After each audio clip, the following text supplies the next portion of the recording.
Livre 3, La vie rationnelle. Chapitre 1, La croyance et la connaissance.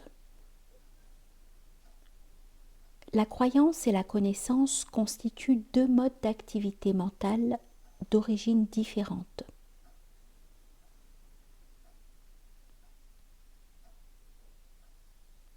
La connaissance est consciente et rationnelle. La croyance, irrationnelle et inconsciente.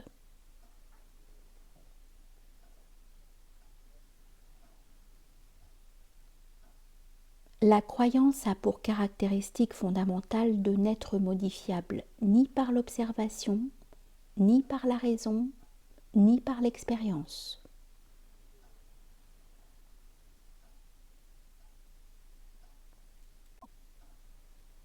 La découverte de la plus modeste connaissance scientifique exige un énorme labeur. L'acquisition d'une croyance n'en demande aucun.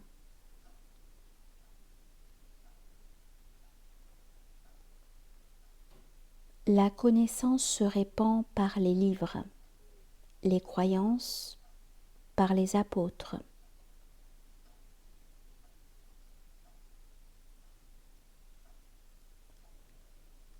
La connaissance constitue le grand facteur des progrès matériels de la civilisation. Les croyances orientent les idées, les sentiments et par conséquent la conduite.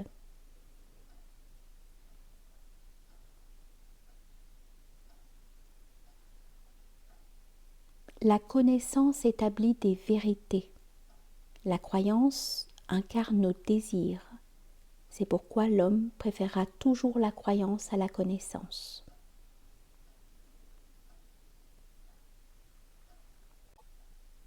Les religions donnent aux illusions nées de nos désirs une apparence de réalité. La science seule crée des réalités indépendantes de ces désirs.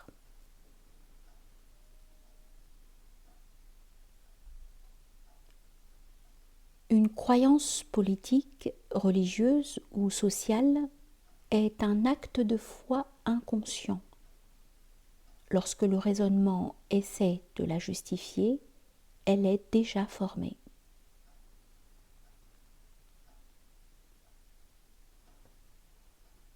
La grande force des croyances est de donner des espérances et des représentations mentales impliquant le bonheur.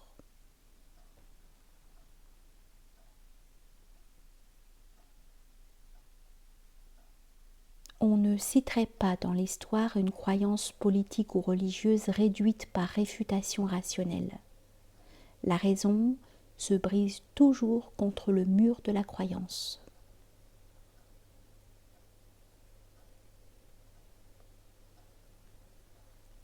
Une croyance se subit et ne se discute pas.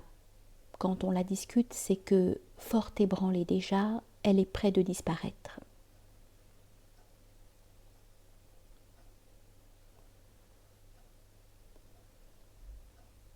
On rencontre difficilement un homme acceptant d'exposer sa vie pour une vérité rationnelle. On en trouve aisément des milliers prêts à se faire tuer pour une croyance.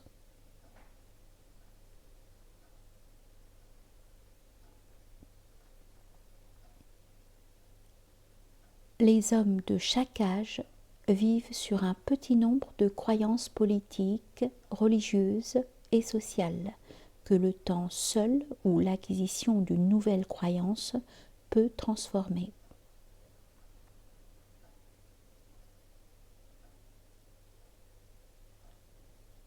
Créer une croyance, c'est créer une nouvelle conscience, génératrice d'une nouvelle conduite.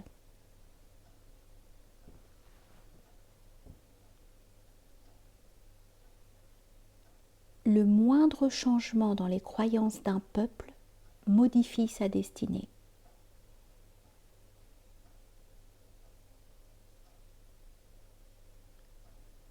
Lorsqu'une question soulève des opinions violemment contradictoires, on peut assurer qu'elle appartient au cycle de la croyance et non à celui de la connaissance.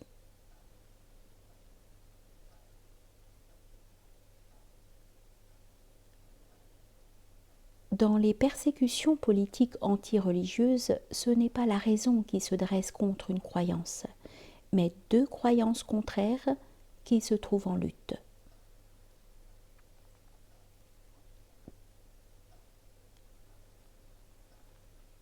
Les divergences d'origine rationnelle se supportent facilement.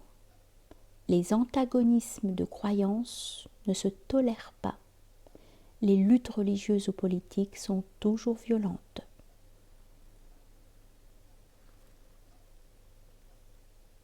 L'intolérance est la compagne nécessaire des convictions fortes.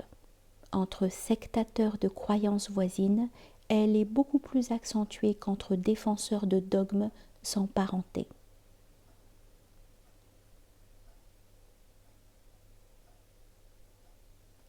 C'est surtout dans le domaine des croyances que l'esprit humain cherche des certitudes.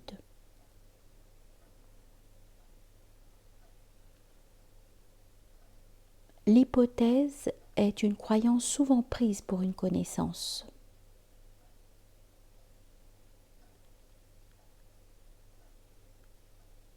Les phénomènes qui se passent dans le champ de la croyance n'étant pas scientifiquement vérifiables, la crédulité du savant y peut égaler celle de l'ignorant.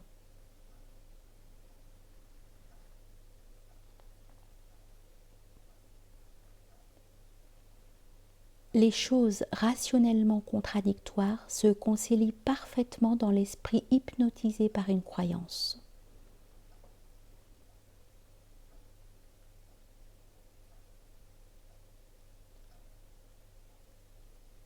Une croyance n'étant ni rationnelle ni volontaire, aucune des absurdités qu'elle peut enseigner ne saurait nuire à sa propagation.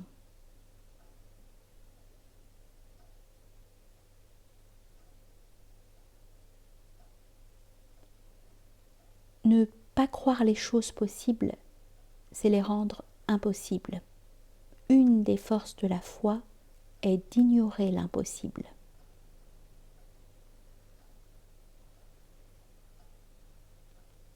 Une croyance forte crée des volontés fortes, auxquelles ne résistent jamais les volontés faibles.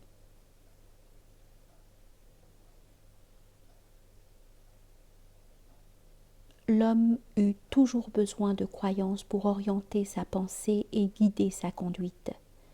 Ni la philosophie, ni la science n'ont pu jusqu'ici les remplacer.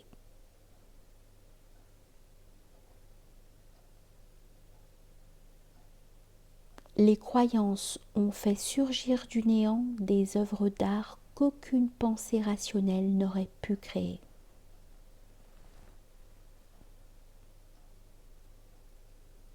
Malgré leur faible valeur rationnelle, les croyances mènent les peuples. Elles les empêchent d'être une poussière de barbares sans cohésion et sans force.